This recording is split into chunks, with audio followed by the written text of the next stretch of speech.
You can roughly locate any community in the world, somewhere along a scale running all the way from democracy to despotism.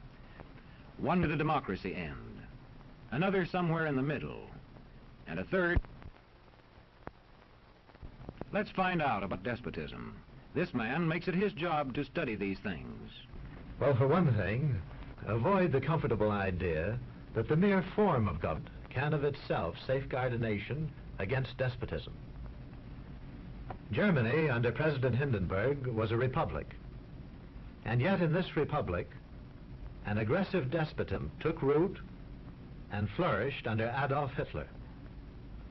When a competent observer looks for signs of despotism in a community, he looks beyond fine words and noble phrases. For which it stands, one nation, indivisible, with liberty and justice for all. Many observers have found that two workable yardsticks help in discovering how near a community is to despotism: the respect scale and the power scale. A careful observer can use a respect scale to find how many citizens get an even break. As a community moves towards despotism, respect is restricted to fewer people.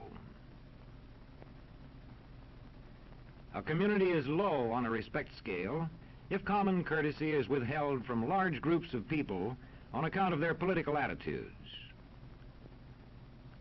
If people are rude to others because they think their wealth and position gives them that right, or because they don't like a man's race or his religion.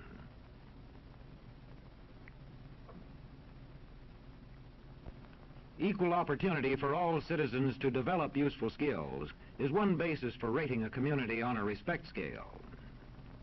The opportunity to develop useful skills is important, but not enough.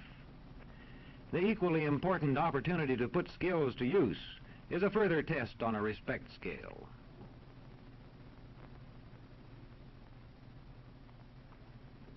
A power scale is another important yardstick of despotism. It gauges the citizens' share in making the community's decisions. Communities which concentrate decision-making in a few hands rate low on a power scale and are moving towards despotism. Like France under the Bourbon kings, one of whom said, "The state, I am the state." Today, democracy can ebb away in communities whose citizens allow power to become concentrated in the hands of bosses. What I say goes, see? I'm the law around here. The test of despotic power is that it can disregard the will of the people. It rules without the consent of the governed. Look beyond the legal formalities of an election in measuring a community on the power scale to see if the ballot is really free. If the citizens can vote only the way they're told, a community approaches despotism. When legislatures become ceremonial assemblies only and have no real control over lawmaking, their community rates low on a power scale.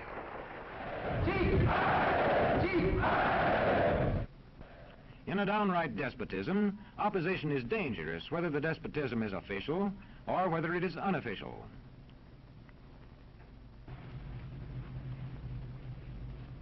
The spread of respect and power in a community is influenced by certain conditions, which many observers measure by means of the economic distribution and information scales. If a community's economic distribution becomes slanted, its middle income groups grow smaller, and despotism stands a better chance to gain a foothold. Where land is privately owned, one sign of a poorly balanced economy is the concentration of land ownership in the hands of a very small number of people. When farmers lose their farms, they lose their independence. This one can stay on, but not as his own boss anymore. To the extent that this condition exists throughout a nation, the likelihood of despotism is increased. In communities which depend almost entirely on a single industry, such as a factory or mine, Maintaining economic balance is a challenging problem. If this condition exists over the nation as a whole, so that the control of jobs and business opportunities is in a few hands, despotism stands a good chance. Another sign of a poorly balanced economy is a taxation system that presses heaviest on those least able to pay. A larger part of a small income is spent on necessities such as food. Sales taxes on such necessities hit the small income harder. In the days of the salt tax, feudal despotisms were partly sustained by this and other effects.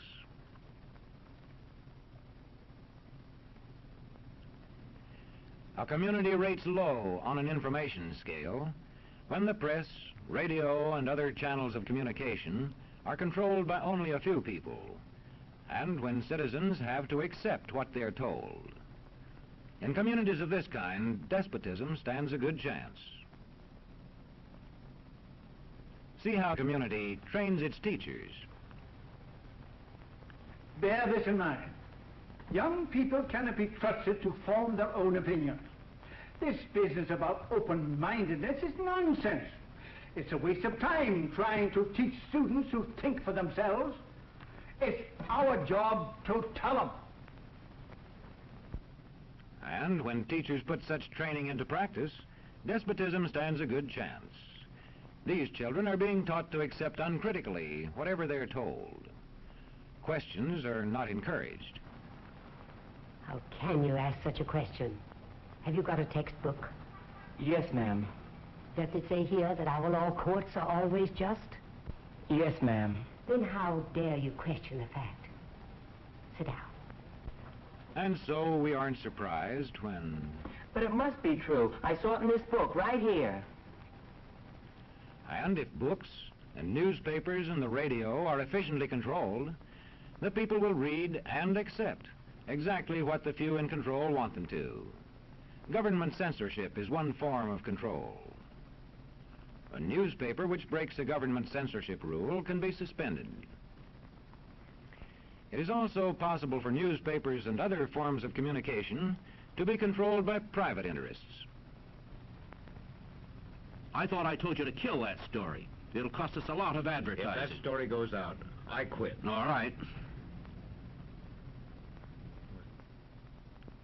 What sort of community do you live in? Where would you place it on a democracy-despotism scale? To find out, you can rate it on a respect scale and a power scale. And to find out what way it is likely to go in the future, you can rate it on economic distribution and information scales. The lower your community rates on economic distribution and information scales, the lower it is likely to rate on respect and power scales, and thus to approach despotism.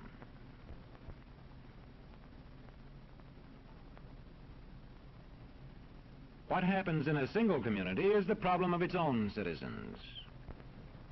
But it is also the problem of us all, because as communities go, so goes the nation.